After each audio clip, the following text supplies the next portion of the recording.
Hey, this is Zach with InstantAcres, and we wanted to take a few minutes today and show you kind of the basics of pouring a foundation for your home or cabin. This is going to be pouring a slab, and basically a slab is just a very simple and effective way to do a foundation. It's a flat piece of concrete.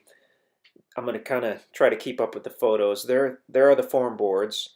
You can see some dirt piled around the outside edges to keep the form boards from pouring out once the cement goes in there. There's a close-up.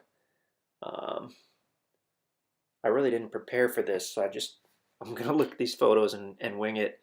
Uh, you can see it's a little higher in the center. That's to save on concrete, and then it's a little deeper around the edges, which basically serves as a footer. Um, We're talking about a 20 by 30 slab generally on our properties. That's the minimum size. This slab right here that we're looking at is smaller. I believe it was 14 by 24. There's just a look at one of the joints. The board that is protruding out, there's no special reason for that other than we didn't need to cut the board, so we didn't cut that board. Let's see where we are here. Okay.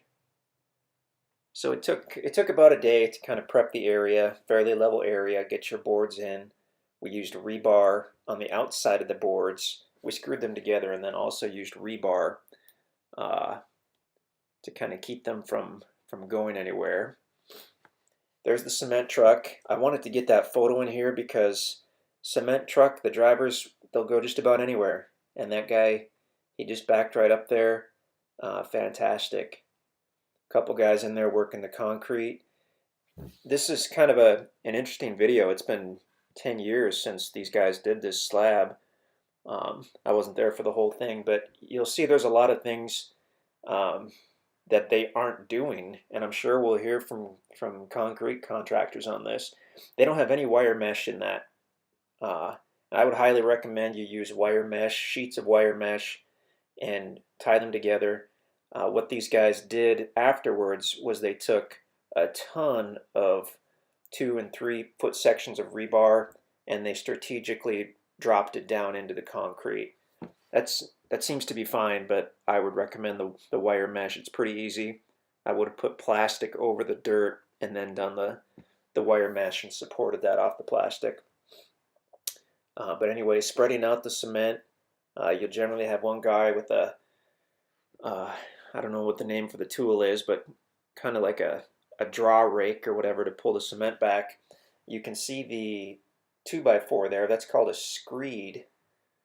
You get one guy on each end, and you use the form boards as your guide, and you saw back and forth over it, tilt it toward the unfinished edge slightly, and you saw back and forth and pull it, and that'll do a really good job of kind of leveling out the concrete that's there.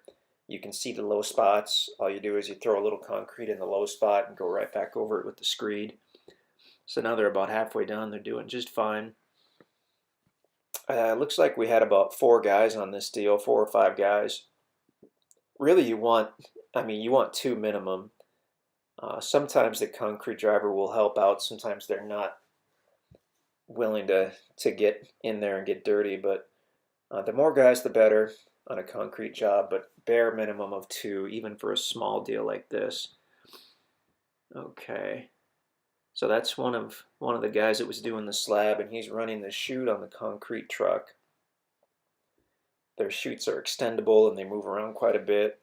So really, I think they had to move the truck one time for this entire slab.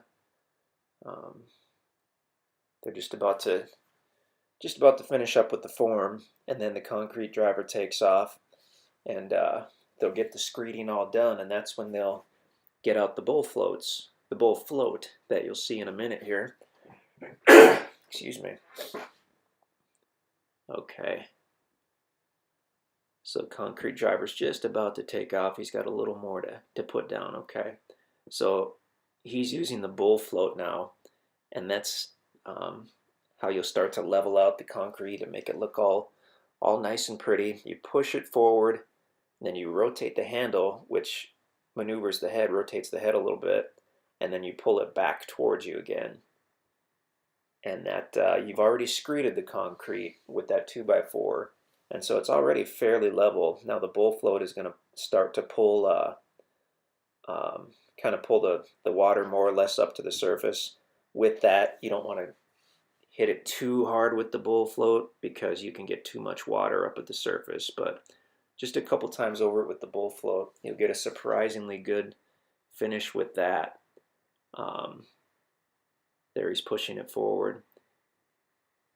And then some people leave it just like that with the bull float. There'll be a few lines from kind of the edges of the float.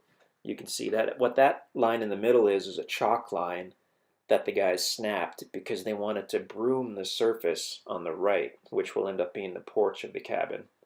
And you'll see that in a moment. So the chalk line was just to mark where they were going to broom the finish.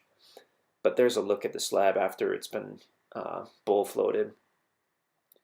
For a garage, that's probably okay. This was going to be a little cabin, so all they'll do is they'll go back over it in about half an hour or so. There you can see the line from the broom, but they'll go back over it with trowels and just work the trowel gently back and forth, and that'll really smooth it out and make a good serviceable finish.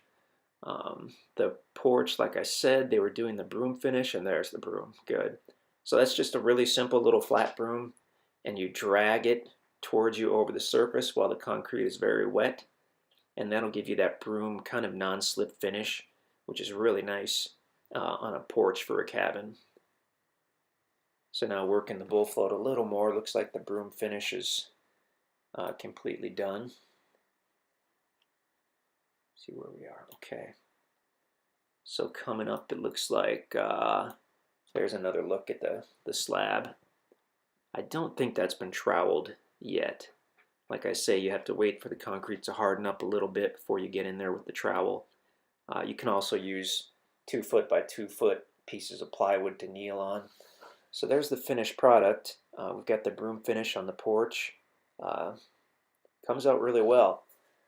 Tons of little things that you can look into as far as details, but we just wanted to do this to show people that this is not a huge project.